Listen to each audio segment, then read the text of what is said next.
मौसी आए है गाँव में मचा दी से शोर।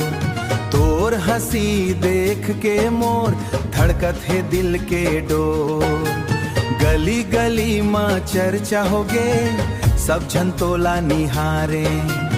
एक नजर में जादू करके मोला अपन दीवाना बनाए। कारे लक्का कारे दीवाना काबर इतका मुस्काथस।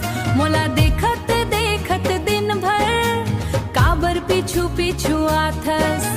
माया के बात कहे बर अभी तो बेरा नहीं आए। धीरे धीरे जान पहचान तब माया के फूल खिलाए। कुकू के मौसी आए हैं रंग रूप माँ चांद समाए।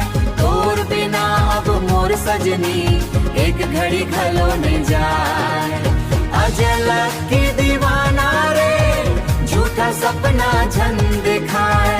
सच्चा माया कर बे अगर ता मोर दिल मा जगा पाए। तोर संग घूम हूँ मेला माँ तोर संग गाँवोगी। माया के डोरी बंध जाही हो जाही जन्म भर प्रीत। माया के डोरी बंध जाही हो जाही जन्म भर प्रीत।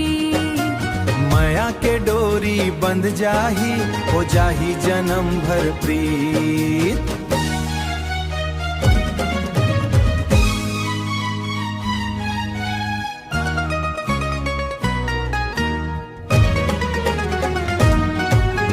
तोर संग घूम हूँ मेला माँ तोर संग गाँवोगी।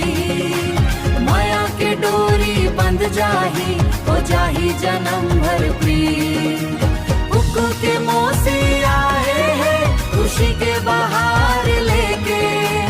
अजलक की दीवाना आए माया के उपहार लेके। कुकू के मौसी आए हैं दिल में माया जगाए है।